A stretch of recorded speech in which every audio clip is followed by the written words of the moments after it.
ਤੁਹਾਡਾ ਇਸ ਧਾਮ ਨੂੰ ਬਣਾਉਣਾ और माँ बाप का पूजन करवाना ਇਹਦੇ ਪਿੱਛੇ ਕੀ मकसद सी? लगभग 12 साल पहले मुझे ऐसा एहसास हुआ कि मैं धरती पे क्यों आया। मैंने अपने जीवन में दोनों चीज़ों को बहुत नज़दीक से देखा हुआ है, बहुत नीचे वाली स्तर पे गरीबी को और बहुत ऊंचे स्तर वाली अमीरी को।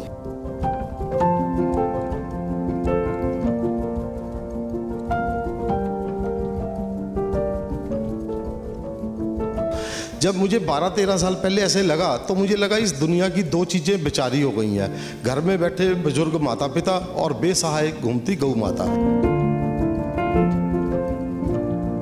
ਉਹਨਾਂ ਕੋਲੋਂ ਸਾਨੂੰ 5 ਗਊ ਮਾਤਾ ਪ੍ਰਸ਼ਾਦ ਰੂਪ 'ਚ ਮਿਲੀਆਂ ਸੀਗੀਆਂ। ਉਹਨਾਂ ਦੇ ਵਿੱਚੋਂ ਇੱਕ ਗਊ ਮਾਤਾ ਨੰਦਨੀ ਮਾਤਾ ਸੀ ਜਿਹੜੀ ਬਾਲ ਬ੍ਰਹਮਚਾਰਨੀ ਸੀ ਔਰ ਦਿਵਯ ਗਊ ਮਾਤਾ ਸੀ, ਦਿਵਯ ਸਰੂਪ ਸੀ ਉਹਦਾ। ਉਹ ਮਹਾਪੁਰਸ਼ਾਂ ਦਾ ਕੋਈ ਬਹੁਤ ਉਹਨਾਂ ਦੀ ਭਗਤੀ ਦਾ ਪ੍ਰਤਾਪ ਹੀ ਸੀਗਾ।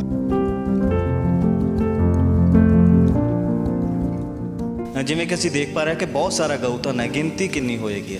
ਲਗਭਗ 360 ਗਊ ਮਾਤਾ ਉਰੇ ਹੈਗੀਆਂ ਨੇ ਸਾਡੇ ਕੋਲ।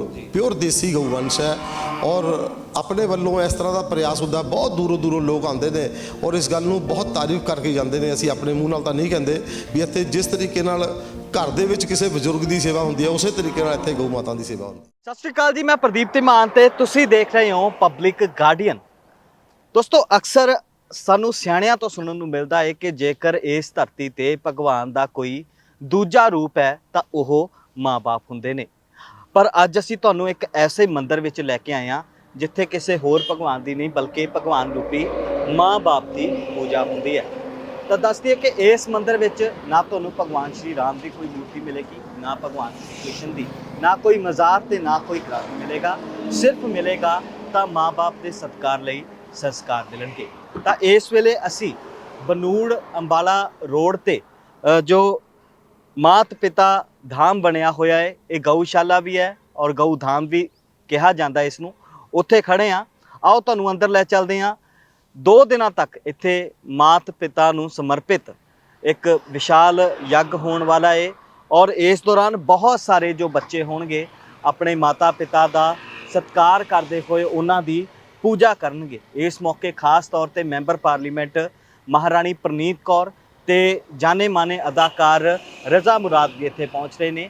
ਆਓ ਤੁਹਾਨੂੰ ਮਿਲਾਉਂਦੇ ਆ ਇਸ ਮਾਤ ਪਿਤਾ ਧਾਮ ਦੇ ਪ੍ਰਬੰਧਕਾਂ ਦੇ ਨਾਲ ਤੇ ਜਾਣਦੇ ਆ ਕਿ ਆਖਰ ਕਿਉਂ ਇਸ ਧਾਮ ਦੇ ਵਿੱਚ, ਕਿਉਂ ਇਸ ਸਥਾਨ ਦੇ ਵਿੱਚ ਮਾਤਾ ਪਿਤਾ ਦਾ ਪੂਜਨ ਹੁੰਦਾ ਹੈ। ਮਾਤ ਪਿਤਾ ਧਾਮ ਦੇ ਸੰਸਥਾਪਕ ਗਿਆਨਚੰਦ ਵਾਲੀਆ ਜੀ ਸਾਡੇ ਨਾਲ ਮੌਜੂਦ ਨੇ, ਉਹਨਾਂ ਨਾਲ ਗੱਲ ਕਰ ਦਿੰਦੇ ਆ। ਵਾਲੀਆ ਸਾਹਿਬ, ਬਹੁਤ ਬਹੁਤ ਸਵਾਗਤ ਹੈ। ਜੈ ਗੋ ਮਾਤਾ, ਜੈ ਗੋਪਾਲ। ਵਾਲੀਆ ਸਾਹਿਬ, ਜਿਵੇਂ ਕਿ ਅੱਜ ਦੇ ਦੌਰ ਦੇ ਵਿੱਚ ਮਾਂ-ਬਾਪ ਨੂੰ ਲੈ ਕੇ ਇੱਕ ਵੱਖਰੀ ਹੀ ਨਵੀਂ ਪੀੜ੍ਹੀ ਦੇ ਵਿੱਚ ਸੋਚ ਹੈ ਕਿ ਪਹਿਲਾਂ ਤਾਂ ਆਪ ਹੀ ਘਰ ਛੱਡ ਦਿੰਦੇ ਨੇ, ਜੇ ਘਰ ਦੇ ਵਿੱਚ ਹੁੰਦੇ ਨੇ ਤਾਂ ਮਾਂ-ਬਾਪ ਨੂੰ ਬਾਹਰ ਕੱਢ ਦਿੰਦੇ ਨੇ। ਤੁਹਾਡਾ ਇਸ ਧਾਮ ਨੂੰ ਬਣਾਉਣਾ ਔਰ ਮਾਂ-ਬਾਪ ਦਾ ਪੂਜਨ ਕਰਵਾਉਣਾ ਇਹਦੇ ਪਿੱਛੇ ਕੀ ਮਕਸਦ ਸੀ? लगभग 12 साल पहले मुझे ऐसा एहसास हुआ कि मैं धरती पे क्यों आया। मैंने अपने जीवन में दोनों चीज़ों को बहुत नज़दीक से देखा हुआ है, बहुत नीचे वाली स्तर पे गरीबी को और बहुत ऊंचे स्तर वाली अमीरी को। जब मुझे 12-13 साल पहले ऐसे लगा तो मुझे लगा इस दुनिया की दो चीज़ें बेचारी हो गई हैं, घर में बैठे बुजुर्ग माता पिता और बेसहाय घूमती गौ माता। तो मेरे अंदर से 4 लाइनें निकली। परम पिता परमेश्वर ने इस भौतिक जगत में सुखमय मानव जीवन की कल्पना करते ही इसका आधार बनाया माँ बाप को और रख रखाव बनाया गौ माता को। तो मुझे लगा कि मैं जीवन में मुझे भगवान ने भेजा तो मैं कुछ करूं। तो 2011 में इस माता पिता गौ धाम की भूमि पूजन हुआ और उसके बाद ये काफिला बनता चला गया और आज लगभग 4000 परिवार इसके साथ जुड़े हुए हैं। इसका उद्देश्य केवल और केवल एक ही है, हर घर में माँ बाप का सत्कार हो और गौ माता से प्यार हो। जी, गौ माता की गल करिए, ਜਿਵੇਂ ਕਿ ਅਸੀਂ ਦੇਖ ਪਾ ਰਹੇ ਕਿ ਬਹੁਤ ਸਾਰਾ ਗਊ ਧਨ ਹੈ, ਗਿਣਤੀ ਕਿੰਨੀ ਹੋਏਗੀ ਇੱਥੇ? ਲਗਭਗ 360 ਗਊ ਮਾਤਾ ਉਰੇ ਹੈਗੀਆਂ ਨੇ ਸਾਡੇ ਕੋਲ। ਪਿਓਰ ਦੇਸੀ ਗਊ ਵੰਸ਼ ਹੈ ਔਰ ਆਪਣੇ ਵੱਲੋਂ ਇਸ ਤਰ੍ਹਾਂ ਦਾ ਪ੍ਰਯਾਸ ਹੁੰਦਾ। ਬਹੁਤ ਦੂਰੋਂ ਦੂਰੋਂ ਲੋਕ ਆਉਂਦੇ ਨੇ ਔਰ ਇਸ ਗੱਲ ਨੂੰ ਬਹੁਤ ਤਾਰੀਫ ਕਰਕੇ ਜਾਂਦੇ ਨੇ। ਅਸੀਂ ਆਪਣੇ ਮੂੰਹ ਨਾਲ ਤਾਂ ਨਹੀਂ ਕਹਿੰਦੇ ਵੀ ਇੱਥੇ ਜਿਸ ਤਰੀਕੇ ਨਾਲ ਘਰ ਦੇ ਵਿੱਚ ਕਿਸੇ ਬਜ਼ੁਰਗ ਦੀ ਸੇਵਾ ਹੁੰਦੀ ਹੈ ਉਸੇ ਤਰੀਕੇ ਨਾਲ ਇੱਥੇ ਗਊ ਮਾਤਾ ਦੀ ਸੇਵਾ ਹੁੰਦੀ ਹੈ। ਜੀ, ਨੰਦਨੀ ਮਾਤਾ ਦਾ ਜ਼ਿਕਰ ਜੋ ਹੈ ਉਹ ਬਾਰ-ਬਾਰ ਆਉਂਦਾ ਹੈ। ਜਗ੍ਹਾ ਜਗ੍ਹਾ ਤਸਵੀਰਾਂ ਵੀ ਅਸੀਂ ਇੱਥੇ ਦੇਖੀਆਂ ਨੇ ਔਰ ਉਹਨਾਂ ਦੀ ਜੋ ਮੂਰਤੀ ਹੈ ਉਹ ਵੀ ਦੇਖੀ ਹੈ। ਉਹਨਾਂ ਬਾਰੇ ਥੋੜ੍ਹਾ ਜਿਹਾ ਖੁੱਲ੍ਹ ਕੇ ਦੱਸੋ। 21 ਨਵੰਬਰ 2011 ਨੂੰ ਭੂਮੀ ਪੂਜਨ ਦੇ ਟਾਈਮ ਤੇ ਇੱਥੇ ਦੇਸ਼ ਦੇ ਬਹੁਤ ਉੱਚ ਕੋਟੀ ਦੇ ਮਹਾਂਪੁਰਸ਼ ਸੰਤ ਆਏ ਸੀ। ਉਹਨਾਂ ਦੇ ਵਿੱਚ ਡਿਸਟ੍ਰਿਕਟ ਪਟਿਆਲਾ ਪਾਤੜਾਂ ਦੇ ਕੋਲ ਦੁਗਾਲ ਪਿੰਡ ਤੋਂ ਇੱਕ ਮੌਣੀ ਬਾਬਾ ਜੀ ਨੇ, ਜਿਨ੍ਹਾਂ ਨੇ ਪੂਰਾ ਜੀਵਨ ਇੱਕ ਲੰਗੋਟੀ ਦੇ ਵਿੱਚ ਕੱਟਿਆ ਤੇ ਬਹੁਤ ਸਾਰੀ ਗਊਸ਼ਾਲਾ ਦਾ ਨਿਰਮਾਣ ਕਰਵਾਇਆ। ਉਹਨਾਂ ਕੋਲੋਂ ਸਾਨੂੰ 5 ਗਊ ਮਾਤਾ ਪ੍ਰਸ਼ਾਦ ਰੂਪ 'ਚ ਮਿਲੀਆਂ ਸੀਗੀਆਂ। ਉਹਨਾਂ ਦੇ ਵਿੱਚੋਂ ਇੱਕ ਗਊ ਮਾਤਾ ਨੰਦਨੀ ਮਾਤਾ ਸੀ, ਜਿਹੜੀ ਬਾਲ ਬ੍ਰਹਮਚਾਰਨੀ ਸੀ ਔਰ ਦਿਵਯ ਗਊ ਮਾਤਾ ਸੀ, ਦਿਵਯ ਸਰੂਪ ਸੀ ਉਹਦਾ।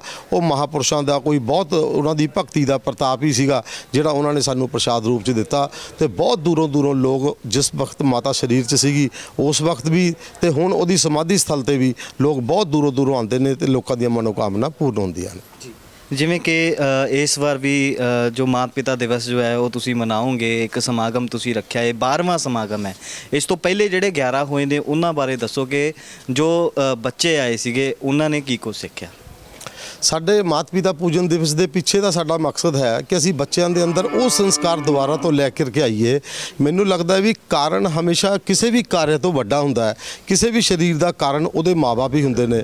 ਮਾਪੇ ਸਾਡੇ ਵਾਸਤੇ ਸਾਡੇ ਬ੍ਰਹਮ ਨੇ, ਕਿਉਂਕਿ ਉਹਨਾਂ ਤੋਂ ਹੀ ਸਾਨੂੰ ਇਹ ਸਰੀਰ ਦੀ ਉਤਪਤੀ ਹੋਈ ਹੈ। ਤੇ ਬੱਚਿਆਂ ਸਕੂਲ ਕਾਲਜ ਦੀਆਂ ਬੱਸਾਂ ਲਗਾਤਾਰ ਸਾਡੇ ਕੋਲ ਪਿਛਲੇ 11 ਸਾਲ ਤੋਂ ਆ ਰਹੇ ਨੇ। ਪਰਸੋਂ 10 ਅਪ੍ਰੈਲ ਨੂੰ ਵੀ ਇੱਥੇ ਬਹੁਤ ਸਾਰੀਆਂ ਬੱਸਾਂ ਆਉਣਗੀਆਂ ਅਲੱਗ-ਅਲੱਗ ਸਕੂਲ ਕਾਲਜ ਤੋਂ, ਤੇ ਬੱਚੇ ਆਪਣੇ ਆ ਕਰਕੇ ਆਪਣੇ ਮਾਪੇ ਦੀ ਪੂਜਾ ਕਰਨਗੇ।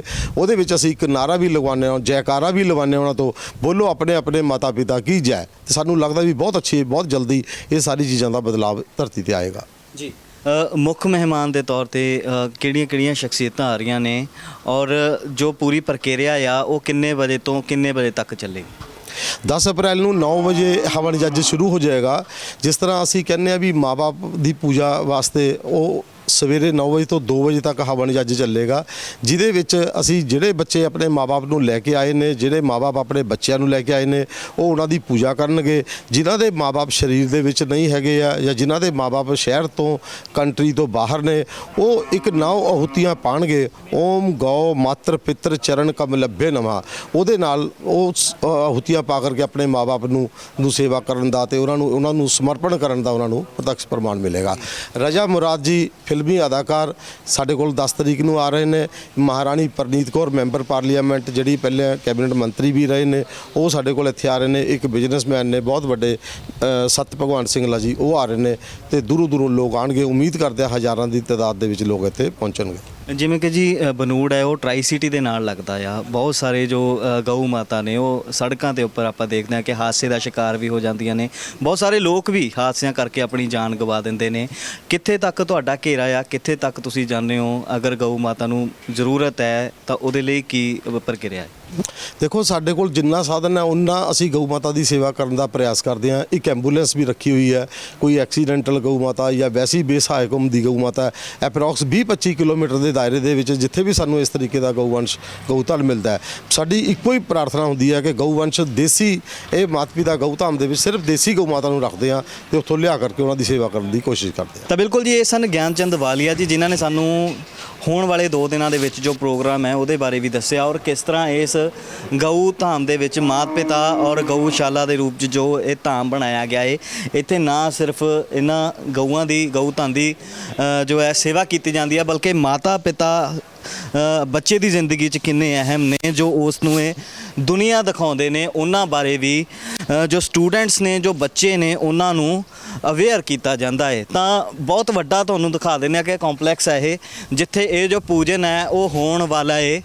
ਇਹ ਕੰਪਲੈਕਸ ਜੋ ਹੈ, ਪ੍ਰਬੰਧਕੀ ਕੰਪਲੈਕਸ ਹੈ, ਇਹ ਹਲੇ ਤਿਆਰ ਹੋ ਰਿਹਾ ਹੈ। ਕੰਸਟਰਕਸ਼ਨ ਦਾ ਕੰਮ ਜੋ ਹੈ ਉਹ ਚੱਲ ਰਿਹਾ ਹੈ। ਉਹ ਬਹੁਤ ਵੱਡਾ ਲੰਗਰ ਹਾਲ ਹੈ ਜੋ ਉਹ ਹੋਣ ਵਾਲਾ ਹੈ। ਇਸ ਤੋਂ ਅੱਗੇ ਤੁਸੀਂ ਅਗਰ ਦੇਖੋ ਤਾਂ ਉਹ ਐਂਟਰੈਂਸ ਹੈ ਔਰ ਇਹ ਜੋ ਹੈ ਇਹ ਉਸ ਨੰਦਨੀ ਗਊ ਮਾਤਾ ਦੀ ਸਮਾਧ ਜੋ ਹੈ ਉਹਨਾਂ ਦੀ ਯਾਦ ਦੇ ਵਿੱਚ ਬਣਾਈ ਗਈ ਹੈ। ਤਾਂ ਆਪੋ ਆਪਣੀ ਆਸਥਾ ਜੋ ਹੈ, ਆਸਥਾ ਇੱਕ ਬਹੁਤ ਵੱਡਾ ਰੂਪ ਧਾਰਨ ਕਰ ਜਾਂਦੀ ਹੈ ਜਦੋਂ ਸੱਚੇ ਦਿਲੋਂ ਉਸ ਨੂੰ ਅਪਣਾਇਆ ਜਾਂਦਾ ਹੈ। ਤਾਂ ਜਿੱਥੇ ਇਸ ਥਾਂ ਦੇ ਉੱਤੇ ਗਊਆਂ ਨੂੰ ਆਸਰਾ ਮਿਲਦਾ ਏ, ਦੇਸੀ ਗਊਆਂ ਨੂੰ ਆਸਰਾ ਮਿਲਦਾ ਏ, ਉੱਥੇ ਹੀ ਮਾਤਾ ਪਿਤਾ ਨੂੰ ਸਤਿਕਾਰ ਨੂੰ ਲੈ ਕੇ ਜੋ ਸਾਡੀ ਸੰਸਕ੍ਰਿਤੀ ਹੈ ਉਸ ਨੂੰ ਵੀ ਬੱਚਿਆਂ ਦੇ ਵਿੱਚ ਮੁੜ ਤੋਂ ਸੁਰਜੀਤ ਕੀਤਾ ਜਾਂਦਾ ਏ।